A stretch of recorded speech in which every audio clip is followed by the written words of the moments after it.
Assalamualaikum warahmatullahi wabarakatuh. Di sini perkenalkan, saya Kayla Skardita dengan NIM 18106 akan menjelaskan mengenai tugas asistensi lab activity patologi anatomi blok DMS. Di sini terdapat kasus seorang pria berusia 21 tahun datang dengan ada benjolan coklat kehitaman di daerah tangan dengan ukuran 3 cm, semakin membesar, tepi irreguler dan batas tidak tegas. Secara mikroskopik terdiri dari 3 tipe. Berdasarkan dari kasus tersebut, di sini saya mengambil diagnosis yaitu melanoma maligna. Untuk melanoma maligna ini adalah tumor ganas yang berasal dari melanosit dengan gambaran berupa lesi kehitaman pada kulit. Melanoma maligna berasal dari degenerasi sel pigmen melanosit ke arah keganasan. Untuk epidemiologi dari melanoma maligna, insidensi dari melanoma maligna secara cepat meningkat di seluruh dunia. Melanoma maligna lebih banyak menyerang ras kulit putih dibandingkan dengan ras kulit hitam dan juga ras Asia. Melanoma maligna ada pada peringkat kelima keganasan yang paling umum pada pria dan peringkat ketujuh untuk keganasan paling umum pada wanita. Masing-masing menyumbang 5% dan 4% kasus kanker baru. Melanoma maligna dapat menyerang pria dan wanita dengan prevalensi yang sama, tetapi morbiditasnya lebih tinggi pada pria. Untuk etiologi dari melanoma maligna, yang pertama adalah pajanan sinar UV. Sinar matahari merupakan sumber utama penghasil sinar UV, sehingga orang yang mendapat banyak paparan sinar matahari memiliki risiko lebih besar menderita kanker kulit. Untuk sinar UV sendiri, jenisnya ada dua. Yang pertama adalah sinar UVA. Sinar ini dapat merusak DNA sel kulit bila terpapar terus-menerus dalam jangka waktu yang lama dan berperan menimbulkan beberapa jenis kanker kulit. Berikutnya adalah sinar UVB. Sinar UVB dapat secara langsung merusak DNA sel kulit, dan ini sumber utama sinar UVB adalah matahari, yang menjadi penyebab terbanyak kanker kulit. Berikutnya adalah melanocytic nevi atau biasa disebut tahi lalat. Adalah salah satu tumor berpigmen yang sifatnya sebenarnya jinak. Nah, melanocytic nevi sebenarnya bukan masalah, tetapi jika jumlahnya banyak dan bentuknya irreguler atau ukurannya besar, kemungkinan menjadi melanoma maligna itu lebih besar. Lalu berikutnya adalah ras kulit putih, freckles, rambut berwarna kuning atau merah. Berikutnya, apabila ada riwayat keluarga yang menderita melanoma maligna, lalu setelah itu adalah pernah menderita melanoma maligna sebelumnya. Berikutnya adalah imunosupresi, karena sistem imun dalam keadaan lemah atau sedang mendapat terapi obat yang menekan sistem imun. Berikutnya, jenis kelamin. Sebelum usia 40 tahun, melanoma maligna ditemukan pada wanita, tetapi setelah usia 40 tahun, melanoma maligna lebih banyak ditemukan pada pria. Lalu bisa juga karena genetik, yaitu adanya mutasi gen CDKN2A. Next, gejala klinis dari melanoma maligna. Yang pertama adalah adanya tahi lalat yang normal dan biasanya berwarna coklat atau hitam, bisa rata atau ada peninggian. Bentuknya dapat bulat atau lonjong, berukuran biasanya kurang dari 6 mm. Tahi lalat dapat muncul saat lahir atau dapat juga baru kelihatan saat anak-anak atau remaja. Tahi lalat yang muncul tidak dari lahir sebaiknya diperiksa. Tahi lalat normal umumnya tidak berubah ukurannya sejak awal, begitu juga bentuk dan warnanya. Nah, ini tidak sesuai dengan kasus kita. Kasus kita ini tahi lalatnya itu munculnya pas sudah dewasa dan juga ukurannya ini semakin lama semakin membesar, makanya kita bisa curiga bahwa pasien ini terkena melanoma maligna karena tahi lalatnya tidak seperti tahi lalat pada umumnya. Nah, berikutnya ada tanda yang paling dapat dicurigai sebagai melanoma maligna adalah jika ditemukan lesi baru di kulit yang ukuran, bentuk, atau warnanya berubah. Tanda penting lain adalah lesi tersebut tampak berbeda dibandingkan dengan lesi kulit lain, atau disebut juga the ugly duckling sign. Berikutnya adalah klasifikasi dari melanoma maligna. Yang pertama adalah superficial spreading melanoma, atau kita singkat SSM. SSM merupakan subtipe dari melanoma maligna yang paling sering, yaitu 70% kasus cutaneous melanoma maligna, terutama pada orang kulit putih, sering ditemukan pada usia di atas 40 tahun, lebih sering pada wanita dengan predileksi di tungkai bawah. Pada pria, biasanya superficial spreading melanoma ditemukan di daerah punggung atas. SSM awalnya ditandai dengan perkembangan lambat radial growth phase sebelum menginvasi dermis, vertical growth phase. Lesi SSM biasanya dimulai dari bentuk papul dan selanjutnya bentuk nodus dan ulkus. Warna lesi SSM bervariasi, tidak hanya coklat dan hitam, tetapi juga merah muda, biru, dan abu-abu. Lesi SSM bersifat asimetris dan batas tidak tegas. Pada umumnya, SSM timbul pada kulit normal, de novo, dan juga asimptomatik. Berikut ini adalah gambaran makroskopik dari SSM dan juga terdapat gambaran secara mikroskopik. Nah, melanoma yang menyebar superficial adalah makula berpigmen dengan kontur tidak teratur yang ketika terjadi invasi muncul sebagai proliferasi melanosit atipikal di dermis papiler. Berikutnya adalah klasifikasi nodular melanoma atau kita singkat NM. NM merupakan jenis melanoma maligna kedua terbanyak, yaitu sekitar 15-30% total kasus pada orang kulit putih. Lesi ini lebih agresif dibandingkan SSM. Predileksi di punggung atas untuk laki-laki dan di tungkai bawah untuk wanita. Biasanya nodular melanoma ditemukan pada usia pertengahan. Lesi NM dapat berupa nodul polypoid atau pedunculated. Lesi berwarna biru atau hitam, dapat merah muda atau kemerahan. Pertumbuhan NM agresif mulai dalam beberapa minggu hingga bulan, dapat mengalami ulcerasi dan mudah berdarah hanya karena trauma ringan.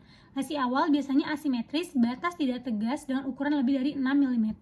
Ini adalah gambar makroskopik dan juga ada gambar mikroskopik dari nodular melanoma.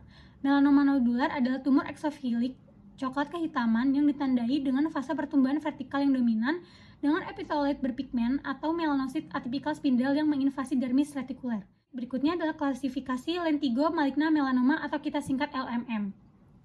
LMM merupakan subtipe MM yang jarang, hanya sekitar 10-15% dari kasus melanoma maligna. Ciri khas muncul pada daerah pajangan kronis terhadap matahari, terutama wajah, biasanya pada usia 70-80 tahun. Lentigo melanoma maligna atau LMM selalu dimulai dari bentuk lentigo maligna in situ. Lentigo maligna in situ adalah tumor jinak intraepidermal yang pertumbuhannya lambat dalam 5-15 tahun sebelum nantinya berubah menjadi bentuk invasif, yaitu LMM. Lentigo maligna in situ diawali dengan makula pigmentasi yang meluas bertahap hingga diameternya mencapai beberapa sentimeter, tapi tidak teratur dan tidak mengalami indurasi. Hanya 3-5% lentigo maligna in situ akan menjadi LMM. Makin besar ukuran lesi lentigo maligna in situ, resiko menjadi LMM juga akan semakin besar. Berikutnya adalah gambar makroskopik dan juga gambaran mikroskopik dari lentigo maligna melanoma.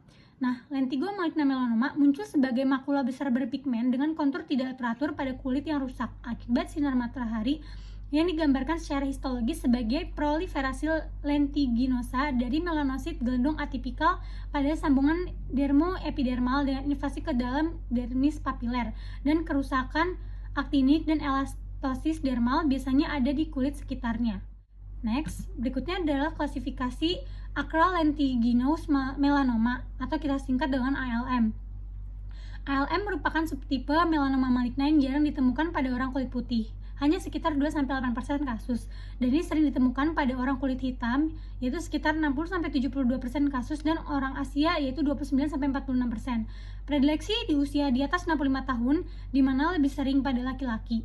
Dan ALM biasanya timbul di daerah tidak berambut, yaitu telapak kaki, telapak tangan, dan daerah subungual. Nah, karena perkembangan ALM lambat, biasanya ditemukan jika sudah invasif. Awalnya, ALM berupa lesi pigmentasi dengan tepi tidak beraturan dan tidak tegas. Kemudian akan mengalami vertical growth phase yang ditandai dengan nodus yang berkembang menjadi ulkus. Apabila ALM terletak di matriks kuku, akan tampak garis pigmentasi memanjang pada kuku dan pigmen dapat meluas di atas nail fold. Next slide adalah gambar dari akral melanoma, ada gambar makroskopik dan juga ada gambar mikroskopiknya. Melanoma akral dapat berupa nodul amelanotik yang terlokalisasi pada ekstremitas yang ditandai dengan proliferasi melanosit gelendung atipikal tidak berpigmen di seluruh dermis. Mengenai diagnosis dari melanoma maligna, paling umum ini dapat dari riwayat pasien, yaitu mencakup perubahan karakteristik dari tahi lalat yang ada atau identifikasi tahi lalat baru.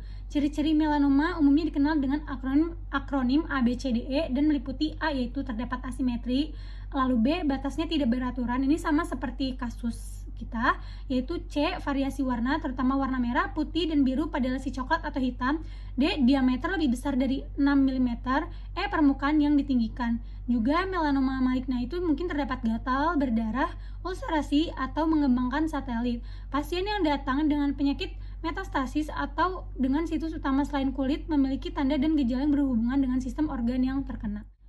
Penting juga untuk memeriksa semua kelompok kelenjar getah bening. Biasanya itu di sekitar leher, ketiak, atau di sekitar lesi. Melanoma maligna biasanya akan bermetastasis ke kelenjar getah bening terdekat. Lalu langkah selanjutnya adalah dapat dilakukan biopsi kulit. Biopsi eksisi penting untuk diagnosis yang akurat dan untuk menentukan microstaging. Pemeriksaan radiologi seperti fototoraks, CT scan, MRI, dan sebagainya perlu dilakukan bila melanoma maligna dicurigai sudah bermetastasis ke organ tubuh lain. Berikutnya adalah tata laksana. Tata laksana dari melanoma maligna meliputi pembedahan seperti eksisi lokal luas dengan biopsi kelenjar getah bening sentinel, diseksi nodus elektif atau keduanya, merupakan pengobatan definitif untuk melanoma stadium awal. Saat melakukan eksisi lokal yang luas, pertama-tama pertimbangkan margin bedah. Jika penutupan primer tidak memungkinkan, pencangkokan kulit atau transfer jaringan mungkin diperlukan. Manajemen medis dicadangkan untuk terapi adjuvan pasien dengan melanoma lanjut. Agen yang dapat digunakan dalam terapi adjuvan meliputi interferon alfa, pegylated interferon, dan juga terdapat faktor perangsang koloni granulosit makrofag, dan juga ada ipilimumab. Dan berikutnya adalah agen yang perlu dipertimbangkan untuk pengobatan melanoma stadium lanjut, yaitu agennya adalah sebagai berikut. Hal-hal yang harus diperhatikan oleh penderita melanoma maligna, pasien perlu menerima nasihat untuk terlibat dalam kegiatan pencegahan, terutama setelah mereka dirawat karena melanoma. Tindakan ini adalah pasien itu harus menghindari matahari tengah hari dan harus selalu menggunakan tabir surya setiap saat sepanjang tahun, kenakan pakaian pelindung untuk menutupi kulit, hindari tanning bed, dan kenali kulit mereka sehingga mereka dapat segera melihat perubahan, karena ini termasuk area yang mungkin tidak menerima banyak paparan sinar matahari. Prognosis dari melanoma maligna itu tergantung dari ketebalan tumor. Biasanya itu prognosisnya akan lebih buruk pada lesi yang lebih tebal, bukti tumor di kelenjar getah bening regional, penyakit stadium 3, lalu jumlah kelenjar getah bening positif yang lebih tinggi, adanya metastasis jauh, lalu tempat anatomi, lesi batang dan atau wajah memiliki prognosis yang lebih buruk daripada lesi di ekstremitas, adanya ulcerasi dan adanya regresi pada pemeriksaan histologis. Untuk patofisiologi dari melanoma maligna, ini yang pertama adanya proliferasi dari melanosit, benign lesions. Hal yang pertama terjadi yaitu sebuah proliferasi dari melanosit menjadi benign nevus.